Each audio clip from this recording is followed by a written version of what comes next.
IAS की classes में आपका स्वागत है। आप देख रहे हैं प्री बोर्ड परीक्षा 2022 कक्षा 12वीं के इतिहास विषय का पेपर। देखिए स्टूडेंट, जैसे कि आपको पता है कि आपका प्री बोर्ड एग्जाम 20 जनवरी से स्टार्ट हो रहा है। ठीक उसके एक दिन पहले मैं आपको पेपर प्रोवाइड करा रहा हूँ। और इस बार का जो प्री बोर्ड एग्जाम होना है वो आपको घर में बैठ करके कॉपी लिखना है और स्कूल में जाकर के सबमिट कर देना है। एक चीज़ ध्यान दीजिएगा, यदि ऐसा कुछ हो रहा है तो इसे मजाक में बिल्कुल भी मत लीजिएगा। अगर आपका वार्षिक परीक्षा नहीं होगा तो यही प्री बोर्ड जो है वही आपका रिजल्ट डिसाइड करेगा। अगर आप इसे बेहतर तरीके से देंगे तो अच्छे नंबर आएंगे, वरना आप फेल भी हो सकते हैं। ठीक है, तो मुझे उम्मीद है आप मजाक में इसे नहीं लेंगे, अच्छे से सीरियस तरीके से इसे सॉल्व करने का प्रयास करेंगे। देखिए स्टूडेंट, सबसे पहले हम ये देखेंगे कक्षा 12वीं का जो अभी पैटर्न चेंज हुआ है, किस टाइप से क्वेश्चन आपके बोर्ड एग्जाम में पूछे जाएंगे। अगर बोर्ड एग्जाम हो रहा है तो क्वेश्चन ठीक इसी प्रकार से आपके बोर्ड एग्जाम में देखने को मिलने वाला है, और अगर बोर्ड एग्जाम नहीं हो रहा है तो इसी प्री बोर्ड एग्जाम से ही आपका परसेंटेज डिसाइड होगा। तो आपके ऊपर है आपको क्या करना है। ठीक है, चलिए हम वीडियो को स्टार्ट करते हैं। फटाफट सबसे पहले क्वेश्चन समझाते हैं, फिर बताते हैं इसका आंसर। देखिए स्टूडेंट्स, यहाँ पर समय 3 घंटे मेंशन है और यहाँ पर 80 नंबर का आपका पेपर होना है। जैसे ही मैं PDF को स्क्रॉल करता हूँ, सबसे पहले हमें कुछ निर्देश देखने को मिलता है।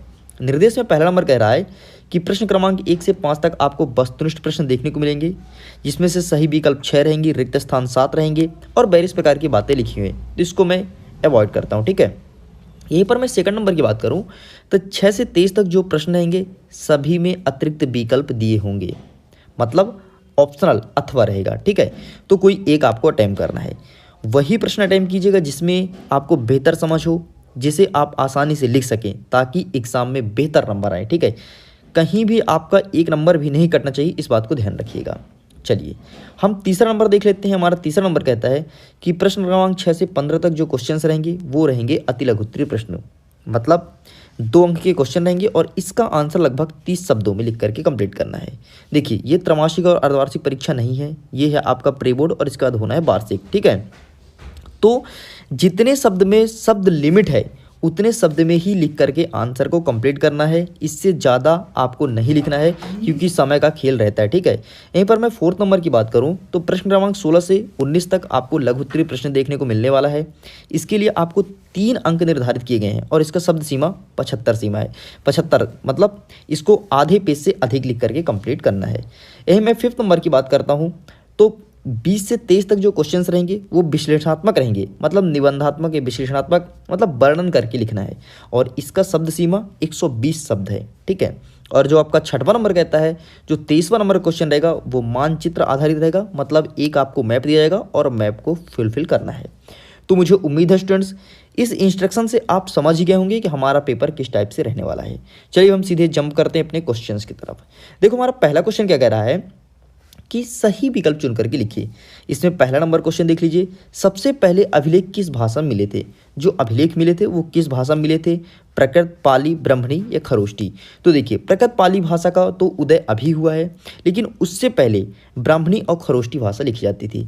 अब ब्राह्मणी कैसे लिखते हैं, जो बाएं से दाएं लिखते हैं उसे हम कहते हैं ब्राह्मणी, और खरोष्टी दाएं से बाएं लिखते हैं, मतलब जस्ट अपोजिट। जैसे अभी आप अपने कॉपी में लिखते हैं तो अभी आप बाएं से स्टार्ट करते हैं और दाएं तक लिखते हैं। ठीक है, उसी को कहते हैं ब्राह्मणी। और खरोष्टी किसे कहते हैं, जो दाएं से लिखते हैं, मतलब पीछे से लिखना स्टार्ट करें और आगे तक जाए। ठीक है, उसे कहते हैं खरोष्टी। तो अभिलेख किस भाषा में मिला था, तो ये मिला था ब्राह्मणी भाषा में। ठीक है स्टूडेंट्स, तो इस प्रकार से क्वेश्चंस रहेंगे। अभी सिर्फ आप क्वेश्चंस देख लीजिए, इसका स्क्रीनशॉट ले लीजिए। इसका PDF आपको टेलीग्राम में मिल जाएगा। टेलीग्राम में जुड़ने के लिए वीडियो को डिस्क्रिप्शन बॉक्स में लिंक दिया गया है। इसके अलावा एक चीज़ ध्यान दीजिएगा, जो आपका वार्षिक परीक्षा होगा उसका वीडियोस आपको यूट्यूब पर नहीं मिलेगा, उसका वीडियो मिलेगा आपको फेसबुक पेज पे। तो क्यों ना, जब वहीं पर सब चीज़ करना है तो फेसबुक पेज को फॉलो कर लिया जाए। तो उसको फॉलो करने के लिए वीडियो को डिस्क्रिप्शन बॉक्स में लिंक दिया गया है। ठीक है, और आप अगर मेरे से बात करना चाहते हैं, कोई डाउट हो, कुछ पूछना चाहते हैं तो इंस्टाग्राम में मैसेज कीजिए, आपका इंस्टेंट रिप्लाई मेरे द्वारा दिया जाएगा। ठीक है, सेकंड क्वेश्चन देख लो स्टूडेंट्स, यहाँ पर क्या कहता है, वर्ण व्यवस्था का मुख्य आधार था क्या था। ठीक है, 3rd, 4th and 5th and 6th number, इस प्रकार के क्वेश्चन यहाँ पर मेंशन है। तो इसका स्क्रीनशॉट ले लो, इसका आंसर मैं आपको जल्द ही बताने वाला हूँ। ठीक है, आगे देखते हैं क्वेश्चन नंबर 2। इसमें बोला गया रिक्त स्थान की पूर्ति कीजिए। ठीक है, सभी क्वेश्चंस को देख लीजिए। मौर्य काल में दान में दी गई भूमि को डैश डैश कहते हैं, क्या कहते हैं। ठीक है, इस प्रकार के यहाँ पे क्वेश्चंस मेंशन है, तो आप इसका स्क्रीनशॉट ले लो स्टूडेंट्स। ठीक है, चलिए आगे चलते हैं 3rd नंबर की तरफ। सही जोड़ी बनाइए, सही जोड़ी पूछा गया है तो आप इसका भी स्क्रीनशॉट ले लीजिए, क्योंकि वार्षिक परीक्षा का जो पेपर रहेगा ना वो सेम टू सेम इसी पैटर्न के आधार पर रहेगा। इसके अलावा माध्यमिक शिक्षा मंडल आपका एक क्वेश्चन भी जारी किया है, क्वेश्चन बैंक तो अलग चीज़ है, क्वेश्चन जारी किया है जिसमें से उम्मीद है कि बहुत सारे क्वेश्चंस आपके बोर्ड एग्जाम में देखने को मिलेंगे। तो टेंशन मत लो, प्री बोर्ड एग्जाम के बाद मैं वो भी करा दूंगा, ठीक है। अगर वो आपको पढ़ना है तो कमेंट बॉक्स में लिख दीजिएगा। आगे देखते हैं फोर्थ नंबर कहता है कि एक शब्द और एक वाक्य में उत्तर दीजिए, ठीक है। अब ये क्वेश्चन है भाई, यहाँ पर 7 प्रश्न है, सातों का आंसर आपको लिखना है एक शब्द या एक वाक्य में, मतलब अधिकतम यदि आप लिखिएगा तो 1 या 2 लाइन से ऊपर इसका आंसर नहीं लिखना है, ठीक है। इस बात को ध्यान में रखना। चलो फिफ्थ नंबर देख लेते हैं। हमारा फिफ्थ नंबर कहता है कि निम्नलिखित प्रश्नों में सत्य और असत्य बताइए, ठीक है। देख लो पहला, दूसरा, तीसरा और भी प्रकार के क्वेश्चन यहाँ पर मेंशन है, चौथा, पांचवा, छठवां, ठीक है स्टूडेंट्स। तो आप इसका स्क्रीनशॉट ले लीजिए और इनको ट्राई कीजिए कि हम बेहतर तरीके से कर पाएँ। देखो जो आप पढ़े हो तो यकीन मानो उसे आपको खुद ही करना है, बाकी जो नहीं पढ़े हो तो एएसके आपको जेन्युइन और एकदम सटीक आंसर प्रोवाइड कराएगा। और लिखने का तरीका भी मैं बताने वाला हूं कि कैसे आप लिखेंगे, ठीक है। तो हर एक चीज़ आपको मिलेगा एक ही वीडियो में, कहीं भटकने की जरूरत नहीं है। अगर एएसके क्लासेस में पहली बार आए तो सब्सक्राइब कर लो, क्योंकि इसके बाद वार्षिक परीक्षा होना है और वहाँ पर भी प्रॉफिट ही मिलेगा, आपको लॉस नहीं होगा। अगर आप पहले से जुड़े हैं तो आपको तो पता है भाई, ठीक है। देख लो छठवां नंबर देख लो, मौर्यकालीन इतिहास के प्रमुख स्रोत बताइए। और इसके अथवा में पूछा गया था इतिहास लेखन में अभिलेखों का क्या महत्व है, ये चीज़ लिखना है, ठीक है। यहाँ पर 7वां नंबर देख लीजिए और 8वां नंबर, तो प्लीज़ आप इनका जल्दी जल्दी स्क्रीनशॉट लेते जाइए, ठीक है। आगे देख लीजिए क्वेश्चन नंबर 9वां, जो हीनयान और महायान में अंतर पूछा है, 2 नंबर का है, तो मतलब आपको 2 ही अंतर लिख करके कंप्लीट करना है, ठीक है। और इसके अथवा में पूछा गया था बुद्ध के जीवन में लुम्बिनी और कुशीनगर का क्या महत्व था। यहीं पर मैं 10वें नंबर की बात करूं तो गुरु नानक की शिक्षा को लिखिए, ठीक है। उनकी शिक्षाओं को लिखना है कि उन्होंने कैसे कैसे शिक्षा ग्रहण किया था, क्या समस्याएं थी, क्या अच्छाइयाँ थी, ये सब लिखना है, ठीक है। 2 नंबर का प्रश्न है, ठीक। इसके अथवा में एक और क्वेश्चन दिया है तो आपको एक ही अटेम्प्ट करना है, ठीक है। 11वां नंबर देख लीजिए स्टूडेंट्स और यहीं पर 12वां नंबर भी आप देख लीजिए, ठीक है।